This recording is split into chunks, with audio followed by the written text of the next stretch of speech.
Karthus this split. We've seen it over in North America being fairly successful. Quaz even landed in the top lane for Curse.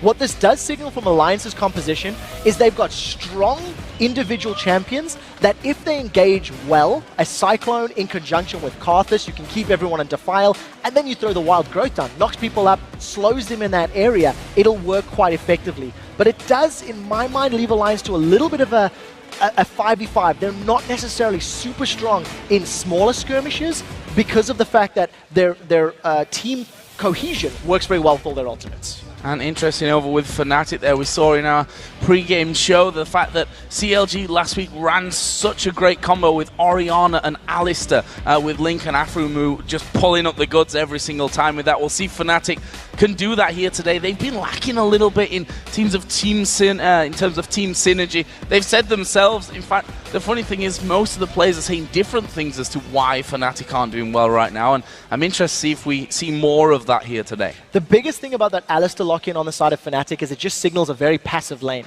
Alistar Lucian, yes, that you do have the potential for a knocker, but it's going to take a long time before they can put any sort of kill pressure on that Lulu, who's so great at the shield and the glitter launch to slow.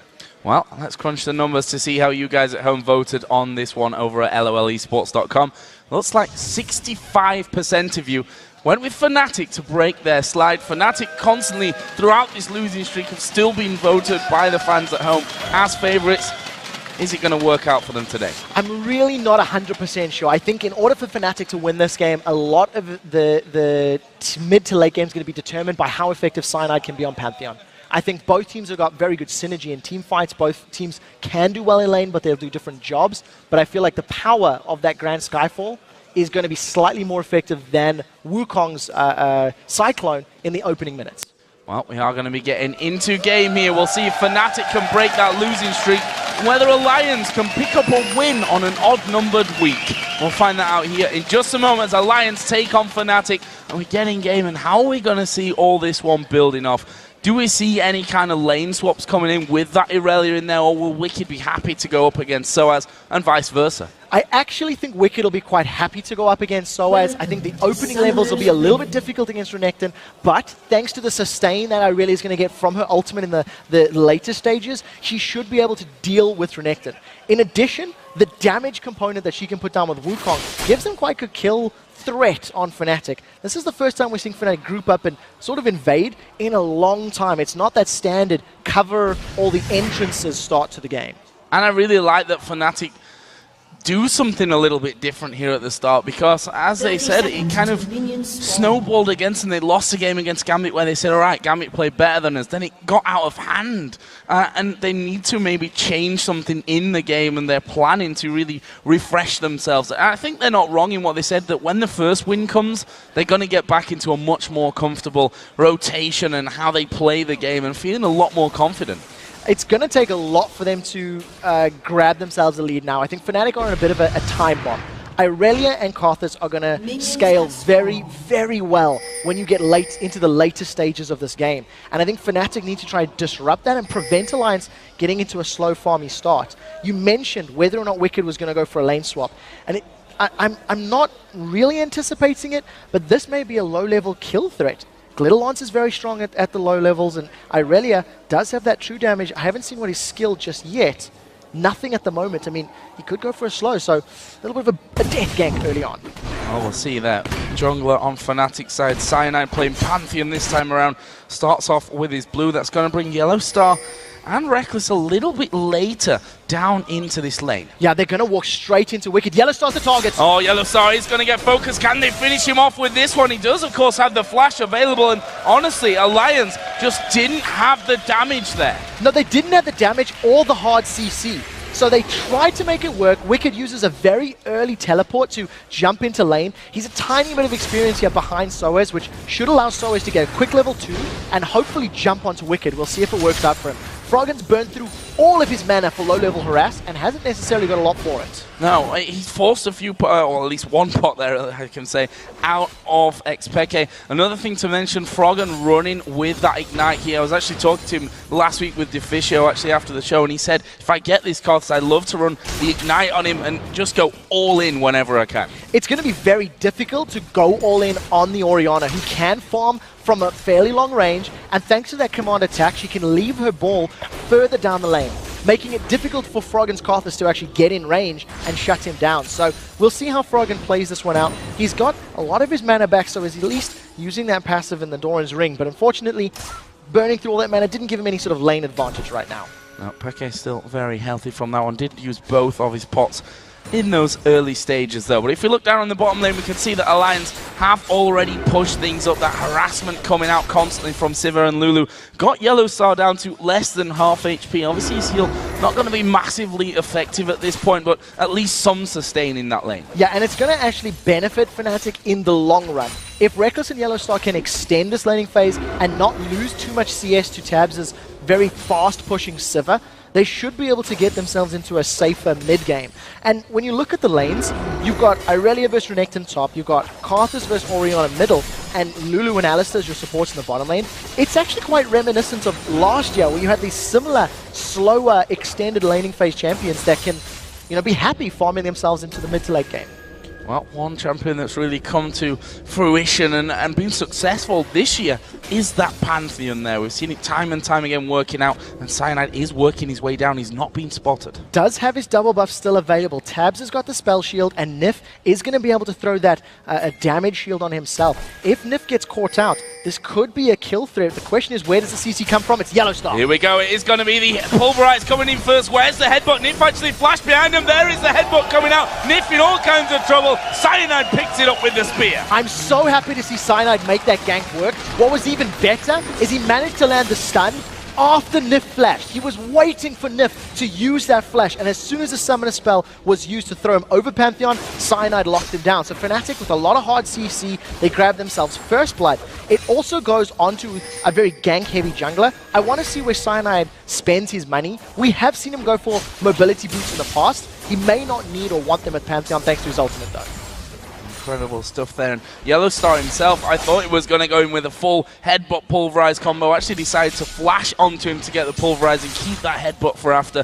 Very, very calm play by Fnatic in that one, showing that they might be on a 0-7 losing streak right now, which is definitely demoralizing, but they're still calm in their approach to this early game. What Alliance did wrong was not warding up that tri-bush. They were very overextended 5 minutes in. They should have been aware that Cyanide was going to be in and around level 3 or 4 and could potentially have ganked. I think they played a little brazen there. They should have backed off and played safer. What it does mean is, thanks to a little bit of a respite, Rekkles can make up that small CS lead that he was falling behind, thanks to that pressure Wicked applied.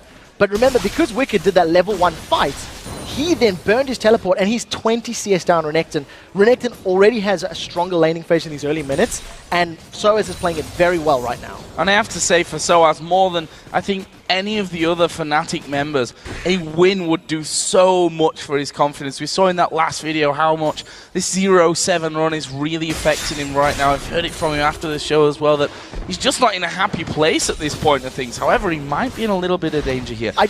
I don't know if there's enough CC though. This is my concern. Wicked does hit just 6. Shook doesn't have his Cyclone, so we'll see how Soaz plays. He's also got Flash and Dominus available, so we'll see how the fight breaks out if it does. But you can see Shook backing away. I think they calculated. Now Wicked's in trouble. Yeah, Wicked actually being pushed onto there by Soaz. Soaz taking a little bit too much though from the turret. They've seen Cyanide there in the tri-bush because of that ward. Shook did just start to come around from that. He's also spotted by the ward that Cyanide just put down after that one. And in the end, Ignite used up on the top side by Soaz. Not really a lot more gained. No, not too much right now. I think Fnatic have got themselves some good wins in this early game, thanks to the fact that Renekton is able to bully Irelia around. It's going to delay that power spike that Wicked will be looking for. If you remember the last time he played Irelia, he bought himself a Trinity Force on his first back. He's not going to be allowed to farm that much and survive that long without Soaz getting in his face. And thanks to Cyanide's gank bottom, Rekkles has got himself a small CS lead, but very importantly, he's made up that 10 CS deficit from earlier on. And in the mid lane, we just saw that Karthus was given that blue buff, and we know how effective the Karthus can be at taking the big objectives, mainly that Dragon and the Baron, with a blue buff especially on in there, just spamming all day long with his layways and that Defile on.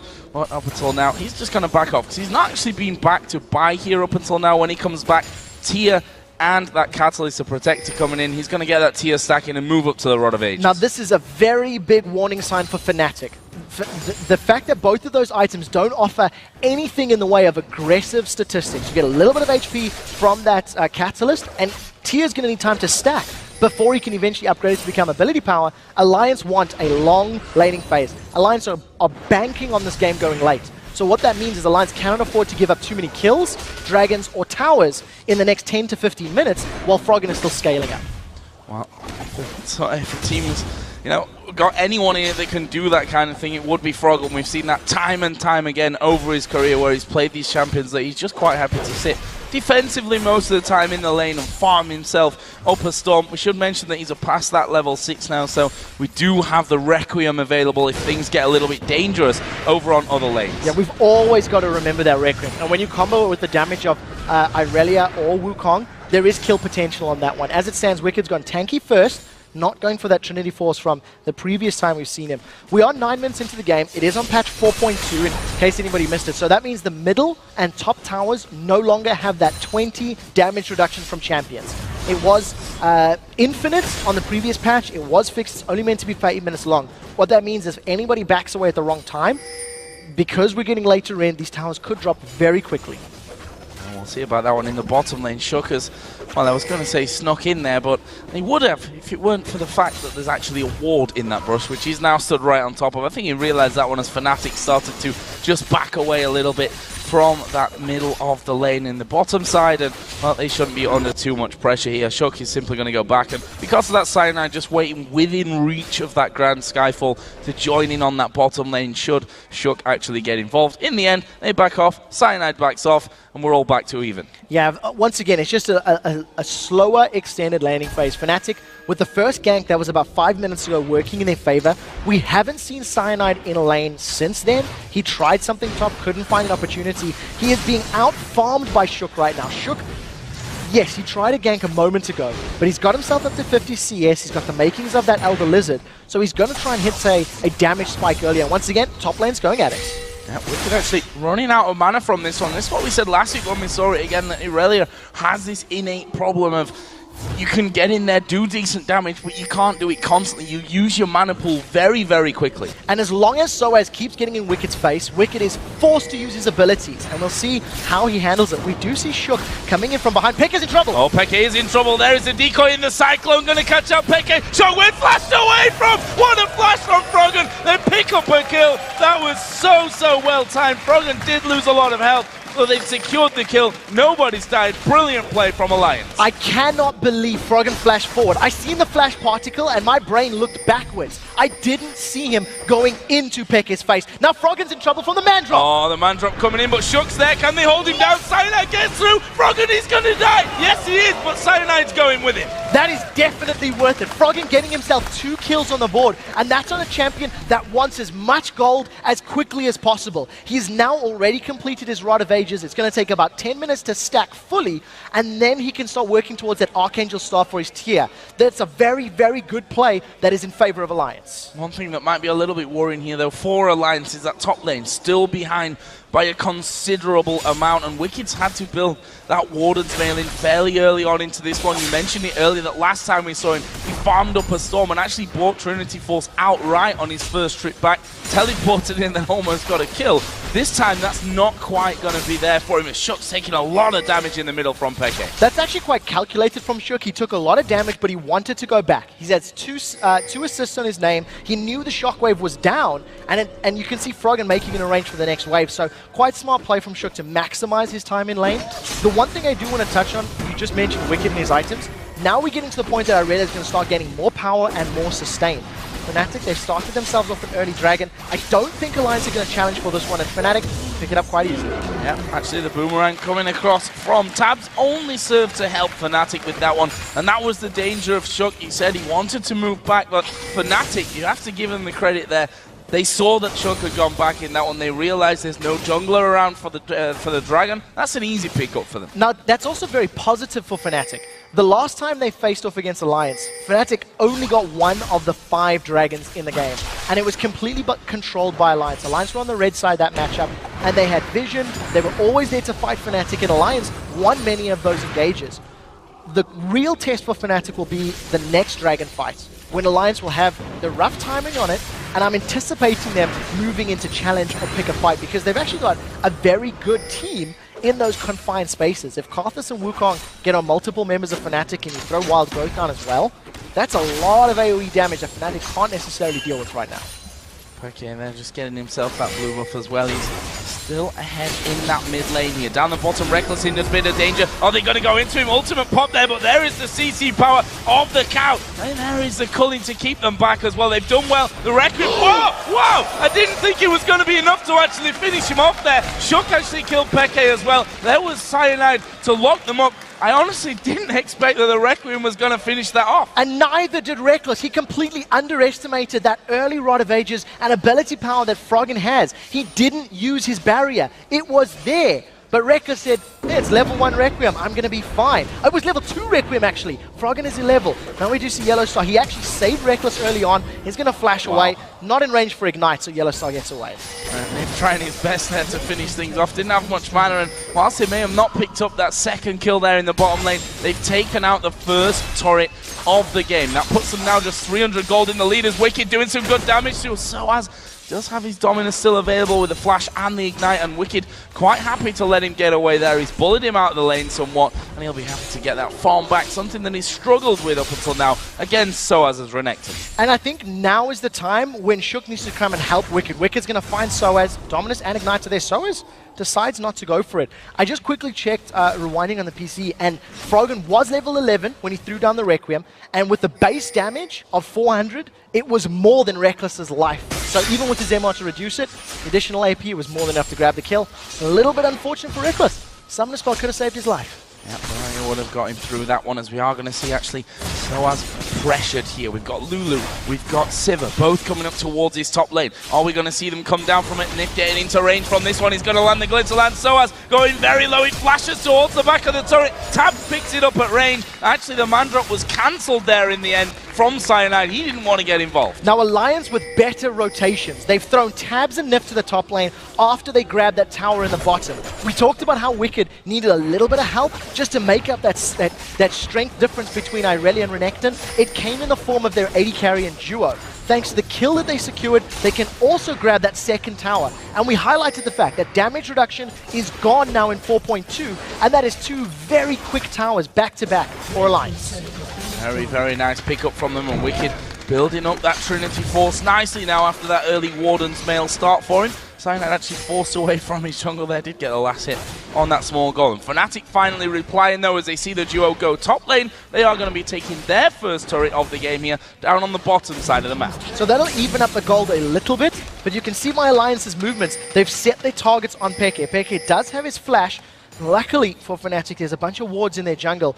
Numerous pings being thrown down. So Fnatic back off. Alliance with that single sweeper's lens in the hands of Nif. He's already doing a good job of clearing out some of those wards. And I think Alliance, now that they've got both of those outer turrets down in the top and bottom lane, they're most likely to group up in middle, try to challenge until Dragon, or try to chain them together, Tower and Dragon, and extend that gold lead even further. If we look down the jungle items right now, I think the more interesting one, we see that both of them actually going in there with a bit of damage as well. Both of them got that Brutalizer in there at this stage of the game, so they're relying on both those junglers to help out on the damage front as well. What that also means is that both of these teams are very squishy right now.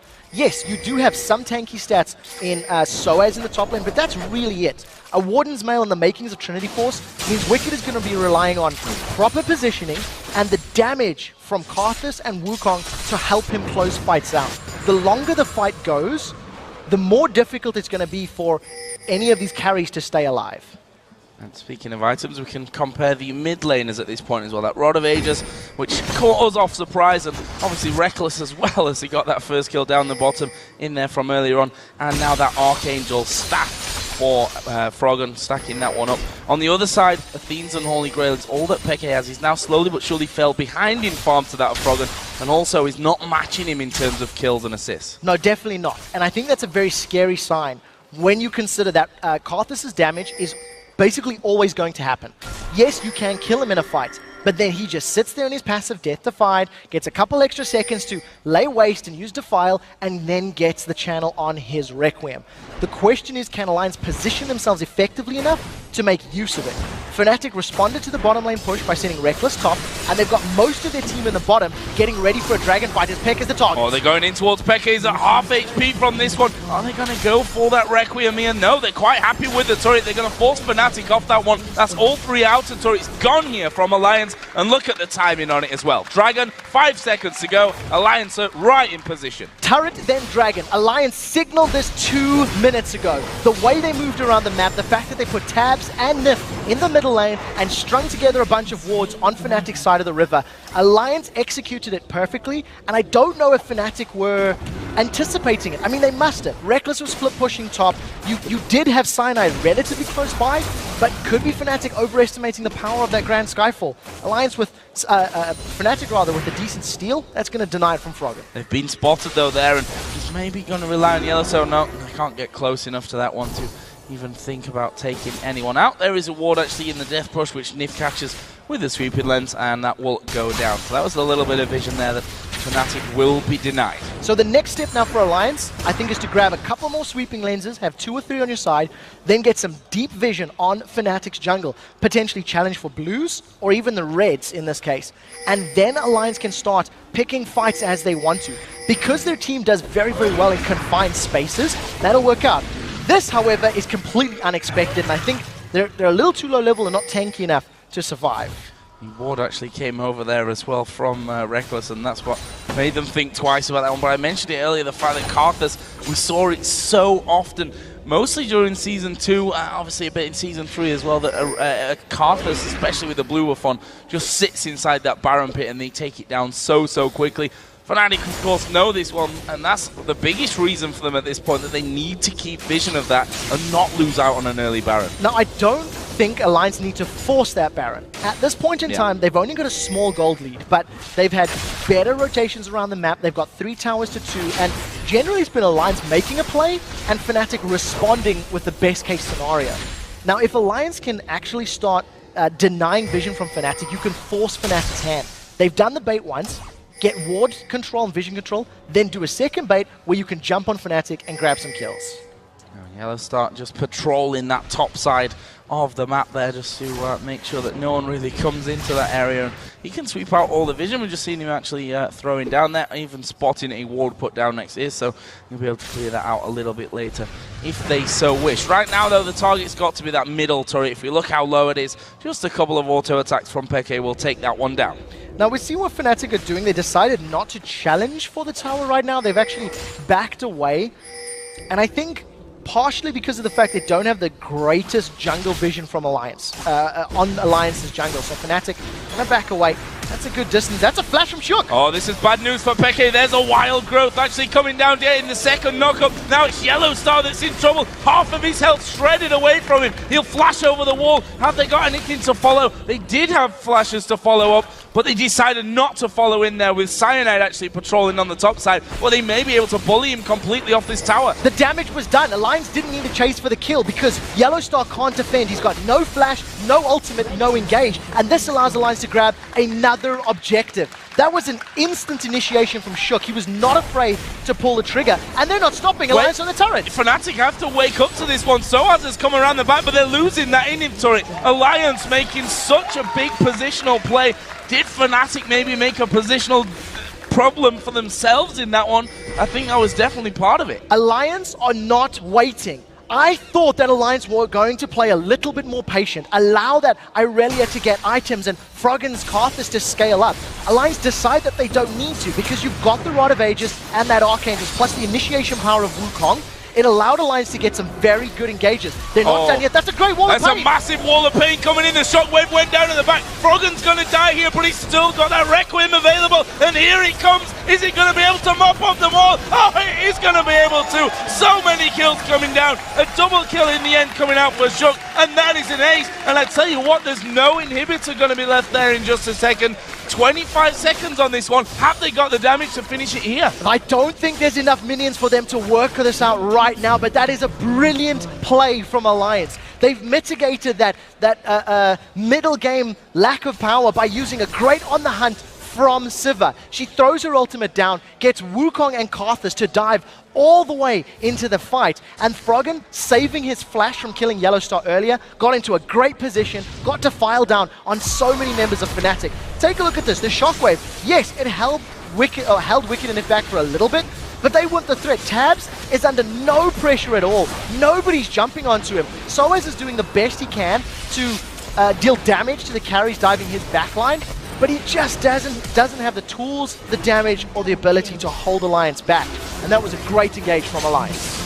Gonna have to do that at least one more time here, but to be honest, those kind of all-in fights really suit the combo that they've got right now. And after that one, we see a few more items coming in. We see for both the top laner and the jungler there, the workings of that Randuin's. Obviously, the Trinity Force was done earlier for Wicked. We've got a Void Staff now in there for Froggen on Karthus as well. The AD carried not only the Bloodthirster, but a Zeal and a second BF sword in as well. So, Alliance are in a great position right now, and this is not looking good for Fnatic. It's definitely not. You go back to picks and bans, and you think the Karthus was let through. Karthus was banned both times last week against Alliance, and if that Karthus was removed from the table, those types of engages would be significantly harder. They didn't have all that AoE. Now Alliance playing this one very, very smart. They're forcing Fnatic out of the jungle. They get vision control by the blue buff, and now they're going to peel back to the dragon. It's going to respawn in 5 seconds time. It looked like Shook grabbed himself that blue buff as well, so it just means Alliance going to get even more gold. Wicked is even recalling. Yeah, he does. That confident, they don't even need the whole team. Don't even need Wicked there. They've got vision of the entire Fnatic team as they started to move through there, except on this side of the map where Reckless, all on his own in the enemy jungle, stealing away the blue buff. That's the second time in a row, actually, that has happened from Fnatic's side. And while it's all well and good picking up a blue buff here and there, they need more than that at this point. If we look at the gold, it's stretching to almost a 6,000 lead at this point for Alliance, and they are getting so very strong right now. Tabs has got another 1,700 gold to go home and spend. Whether that goes into the Zeal item or into another BF sword item, we'll see in a while. I would imagine if that would be the static shed. I think at this point in time, Alliance don't necessarily have the most amazing wave clear. They've got long range and lay waste, and they do have a lot of bouncing damage from Tabs, but it's going to need a little extra oomph to instantly wipe that wave out. So Static Shiv would be the most natural progression. In terms of the rest of the items, you've already highlighted the fact that the Void Staff was picked up by Froggen. He's already completed that Archangel into a Seraph's Embrace, and that is a very scary Karthus. He's basically at the power peak he needs to be, and there's no MR really on the side of Fnatic. You've got a tiny bit from Athenians, you've got a mostly armored Soaz, and Reckless, he's going to get melted. There's no magic resist there in his items just yet. Oh, Yellowstar getting caught out here by the Wall of Pain, has to pop his ultimate. Well, here comes the chase, the slow not quite landing there, and they will be able to back off from that one. But that's the other scary thing about this Alliance team, that they've got such a great chasing team with that Sivir ultimate in there. And of course, when you add in the slows from Lulu, the slow from that Wall of Pain, there's a lot of soft CC that combines very, very well. The moment people get hit by a 2 or a 3-man Wall of Pain from Froggen, you instantly see Shook engaging with that Flash Cyclone. He's got Flash available, he's got Cyclone available, and if Fnatic get a little overextended, Alliance will just pull the trigger again. They've done it every single time they've fought this game. And Alliance are just going to make plays around that Baron buff now for sure. They know that they can fight Fnatic. They've aced them once already. They also know on the other side that if Fnatic don't challenge for Baron, that they can kill it very, very quickly. And they're trying to set up a trap here and there. They're actually out of vision right now from Fnatic, who are going to have to keep putting those wards in on the backside. So they know that they are around that Baron buff area still. And we're going to have that little tug of war as the mid-wave gets pushed in and out by both teams. And this is a terrifying team to try and face check against. If you're Fnatic, you really do not want to be in this position where you need to be going into a Karthus and Wukong. If they group up at all, you'll just see Alliance jumping on them, and we do see those 2 sweeping lenses for Alliance. They're getting a number of wards down in Fnatic's jungle, and we talked about how Alliance have this tool available to them. You can force Fnatic to come to you, and they are finally doing it. We'll see how Fnatic handle it. They've got no real vision. Nif and Shook are just waiting on the side. Cyclone's available as well.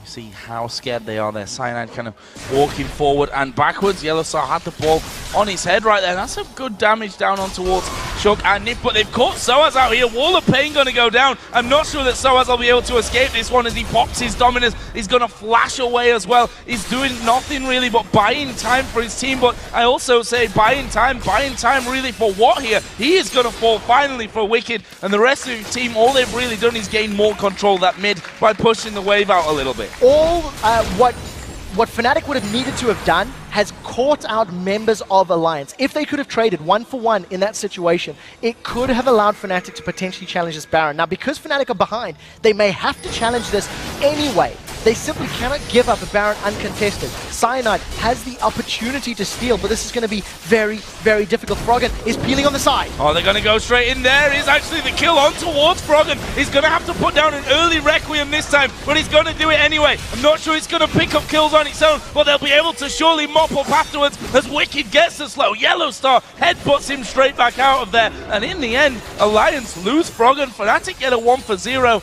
That wasn't bad for them at all. That was phenomenal play from Yellowstar and from Xpeke. Yellowstar realized that Froggen was in the bush. He jumped in. There was a Fnatic ward in there. So he manages to catch Froggen, interrupts any of the spellcasts super early on. Then as Froggen was moving forward to the Fnatic team, the shockwave from Peke kept him out as well. And thanks to Fnatic having a lot of damage early on and surviving Requiem, they got away. I did not anticipate them getting away with the engage in that situation, but they made it work. And that's almost, you know, having the Requiem there to finish off is one thing. Whether they're able to actually put down the Requiem and finish off afterwards is a different thing. And we just saw there they didn't quite have that, the chase ability, let's call it, to get in there and track Fnatic down to finish things off. Peke's going to get a blue buff here, which will help him out in the grand scheme of things. If you look at their overall totals right now, it's still around 6,000 gold, which is, it's been sat at for quite a while now, this game. It's still a manageable gold lead if Fnatic don't give up more objectives. Because Fnatic are 5 towers down, in order for Alliance to gain more ground, they really have to, you know, pull a Baron stunt like they have been doing, or they need to overextend into Fnatic's territory. And as you've seen in that previous team fight, if Fnatic get the ingredients right, they can win fights. So Alliance need to be a little bit careful. They've still got a commanding lead, please don't misunderstand. But Fnatic do have the tools available to win a fight if they catch Alliance unprepared. And a couple of big items coming in on that last trip home, actually, for Alliance. The Infinity Edge added in by Tabs on Sivir, and also we saw the Randuin's Omen. That was slightly before there for Wicked, picking that one up. On the other side, though, we have seen a Void Staff now added in for Peke, on top of his Rabadon's Death Cap and Athene's Unholy Grail. So there's a lot of damage there for Peke to work with, and if you look at the magic resist over on the side of Alliance, Shook does not have any MR items just yet. There's no MR for Froggen. He's going to be relying on that shield and the HP from his Rod of Ages to keep him alive. So Fnatic can melt them quite quickly if they can get to them. We see Tabs, he did not go for the static shiv that I thought he was going to go for earlier. Instead, saved all of that money, grabbed himself an Infinity Edge. So we may actually see him going for maybe even a Phantom Dancer to upgrade that. The opportunity is available to him, but if Tabs just continually right-clicks down members of Fnatic, that's a lot of damage to deal with. Alliance playing the same game that they have for the last 10 minutes, let's call it at least, and that is keep control of the top side of this Fnatic jungle. And kind of the deeper that they go inside and clear out wards, the harder it's going to be for Fnatic to take the risks of phase checking into those brushes. And that's something that they really need to get a grasp of here, because Alliance have got, again, full control, and we see what they're doing. Yeah, 3 sweeping lenses on the side of Alliance. They're pretty confident in the vision control that they have right now. You see Fnatic have put a pink ward down in the brush, so they know Alliance can't see them exactly in there. And this game is going to all be about vision. That's it. Whichever team makes a mistake going into the fog of war is going to lose the next objective. And I think Fnatic cannot run the risk of getting caught out. Peke is alone in the mid lane. He's just trying to shove the minions out. And you just see these wards, counter wards, wards, counter wards. This will carry on until somebody is a little bit out of position. Maybe it's going to be Nif. Oh, Nif a little bit sandwiched, but is he really? Wall of Pain's come down. Soaz's going to get focused. He's already popped his ultimate. Mandrop's going to come across here. Where's the focus going in? Look at Froggen. He's in the middle of the team. This is surely disastrous for Fnatic. The shockwave does come down, and Froggen flashed over the wall. Where is the Requiem? He's going to clean house here from this one. Yellow Star is already within range of going down. He headbutts back. Well, that's 4 men down here. Reckless almost went. He survived, and he's going to go back to heal. Alliance turn for Baron. They only lost Froggen. Fnatic should not have chased that one. There was no dice available from Soaz. He used the slice to try catch up to Nif. Nif was able to get the movement speed to back away, and unfortunately for Soaz, a wall of pain landed in his face. It allowed Alliance to chase down, and even though there was a pretty good shockwave from Peke over the wall, Fnatic did relatively well fighting in those confined spaces. Alliance did much better. If you look at the HP bars, they got 4 kills, a Baron, and they come out so much further ahead. The key thing to look for here is how Peke comes in from the side. That's a 3-man knocker from Yellow Star. It didn't really matter. Yes, Yellow Star held them backwards, and here comes Peke with that shockwave over the wall, catching Wicked, Shook, Froggen. That's actually a 4-man. Shook was the only one that was a little bit further forward. The problem is, Froggen instantly flashes over the wall, and because the damage is built up, nobody could deal with it. And a dead Karthus, although it's possibly the best kind of Karthus, is still a not quite dead Karthus, because he can still throw down that Requiem, which right now is doing an absolute ton of damage. Got the Rabadons now added in with the Void Staff, the Rod of Ages, and that Seraph's Embrace. Alliance have a 10,000 gold lead. They've got the Baron buff on. That inhibitor has now respawned in there in that mid lane, so that's the next thing for them to pick up. Will it be enough here to finish off? Think about even finishing off the game. Alliance have 2 Guardian Angels in addition to all of the other advantages they've just gained. So now Alliance can just brute force their way into towers. If they want to tower dive, if they want to force a fight, Fnatic cannot deal with the regen that is offered from the Baron buff, and they have to kill Alliance 7 times if they want to get to those GAs and win a team fight. This is now all in Alliance. They can now dictate the flow of the game. You can see them pushing top. You even see Wicked split pushing bottom because he's had teleport as well, so he can even join a fight if he needs to. And Cyanide, whilst he's possibly the man to go down there because of the Grand Skyfall, it's not going to bring him back in. In fact, they're just going to go for the fight here. They dive in, but they've knocked Froggen right back into the rest of the team. He's actually going to go down. It took them a little while. He does have Requiem. Requiem's just come off cooldown, and they're going to do it once again. Only 2 men left here for Fnatic. They're going to be pulling slowly but surely. Flashes from tabs to keep going. Soaz is going to walk off towards the bottom side, but Alliance have some super minions coming up the mid lane at this point. They may go for the win. This is definitely game. With tabs having so much time and the minions pushing up, they should be able to take this Nexus down. You see Peke, the goal for Fnatic in my mind was to kill Froggen, burst him down, get rid of him quickly.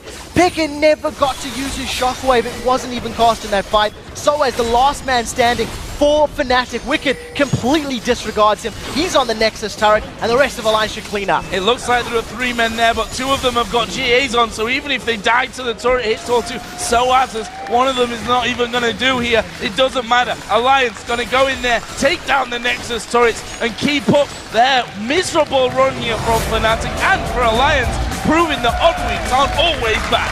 Alliance broke the curse last week. They lost a game in an even week. Now they've won a game in an odd number week. Finally, trying to get some mix and match in their performance. This was a very good game from them.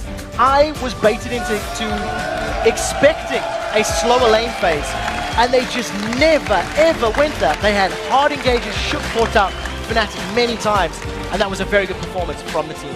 Incredibly well done there. And, well, you have to wonder for Fnatic, the start wasn't all that terrible for them. It looked